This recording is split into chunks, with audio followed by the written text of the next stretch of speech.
In my previous video titled Adverse Factors, we considered the stuff that a husband brings into his own marriage with a survivor of sexual abuse.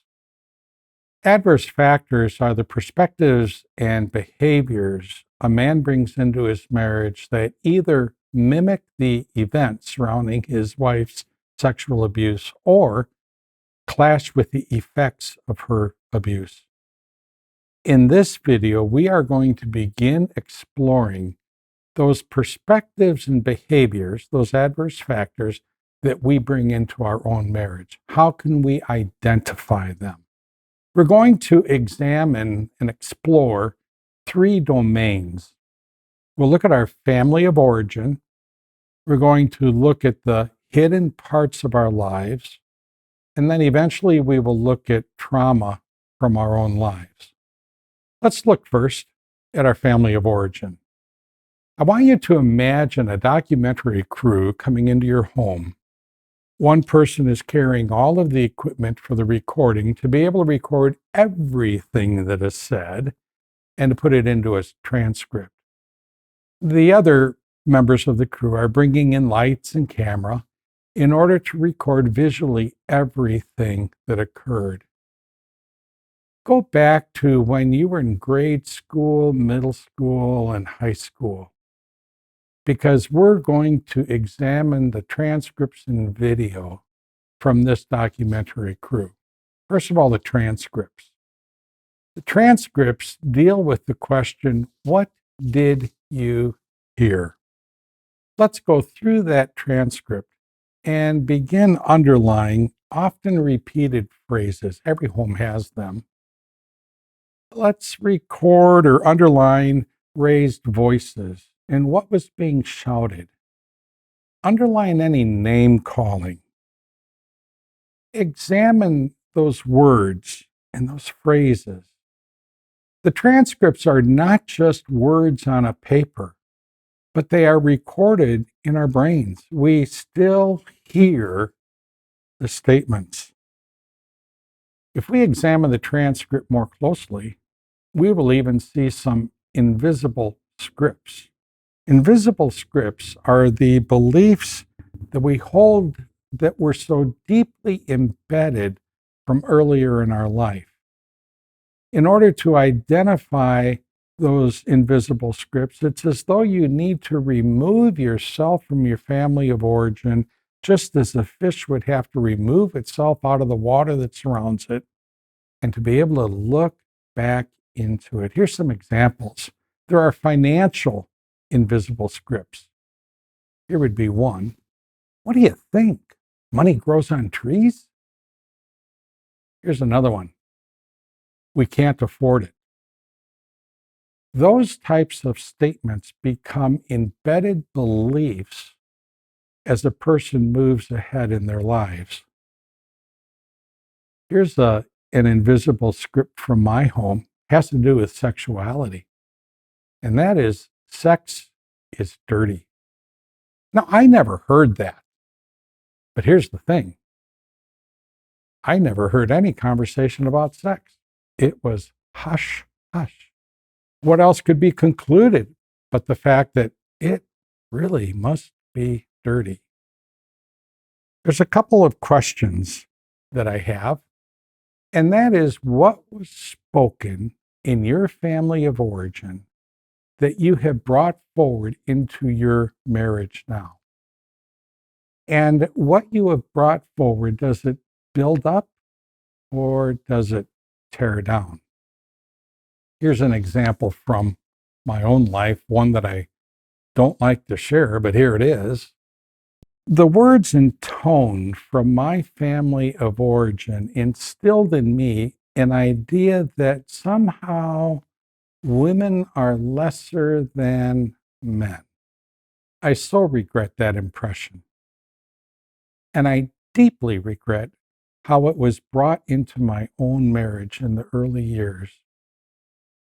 My demeaning attitude and tone of voice mimicked and mirrored the demeaning actions of my wife's perpetrator. who saw her less than a person.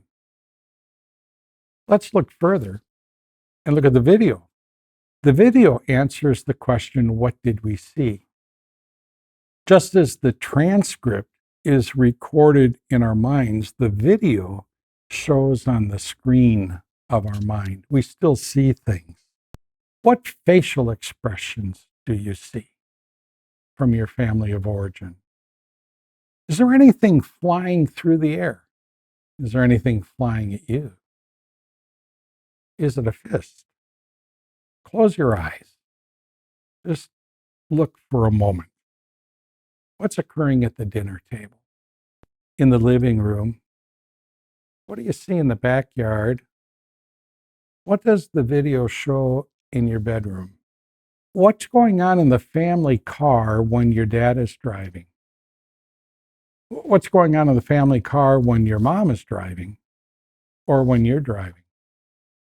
What is there in the transcript and in the video that you wish was not there? What's rubbing on a wound in your life? And is there anything that you've brought forward into your marriage that is rubbing on a wound in your wife? 2 questions again. What behaviors, what beliefs have now been brought forward into your marriage? And do they build up or do they tear down? What invisible scripts have been carried forward? And does your wife feel less than the person that she really is? Now, as we continue to examine the transcript and the video, we're going to see also how our family of origin dealt with emotions. And the question here is, what did you feel or what did you not feel? Recently, very recently, I was at Target. I was at the checkout line, and ahead of me was a dad with 2 very young boys. It appeared that he was a school teacher home for the summer, and now he was taking care of his boys. And I don't know how this conversation started, but he began talking to the clerk at the register, and he began sharing with her in detail how one of the boys had had some type of tumble or fall a few days earlier and how banged up he was. And he went into detail about how banged up his child was, bruises, black eye, the whole thing. And then after describing how bad it was, he said this about his boy. And you know what? He didn't cry at all. Do you see the incongruity there? When you were young, did you ever cry? Could you ever cry? What emotions in your family of origin were expressed and what emotions were suppressed?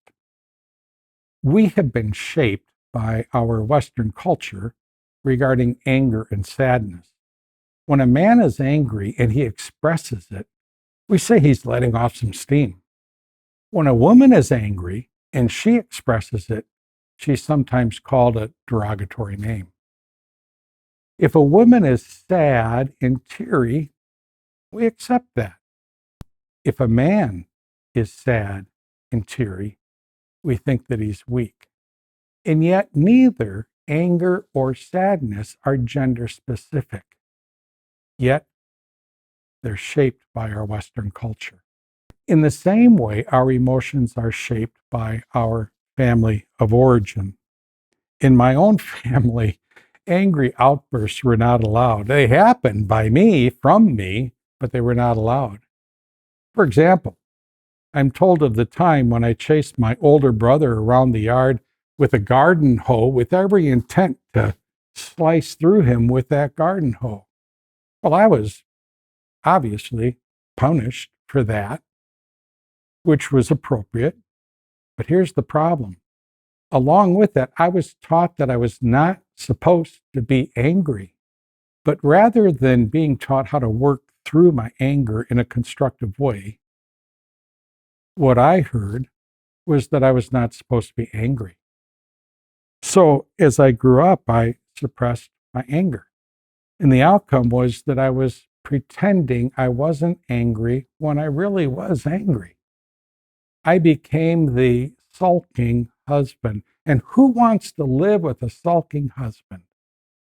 Now, you may wonder, how does this connect with sexual abuse? Here's how I see it.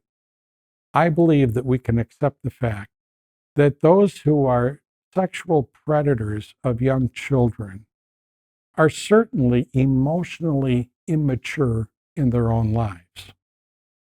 My sulking revealed my emotional immaturity and thereby mimicked emotional immaturity that my wife and other sexual abuse survivors saw earlier in their lives from their perpetrators. The more we know about our family of origin, the more we know about ourselves. And the more we will be able to identify the adverse factors that we are bringing into our own marriage. In my next video, we're going to look at the hidden parts of our lives.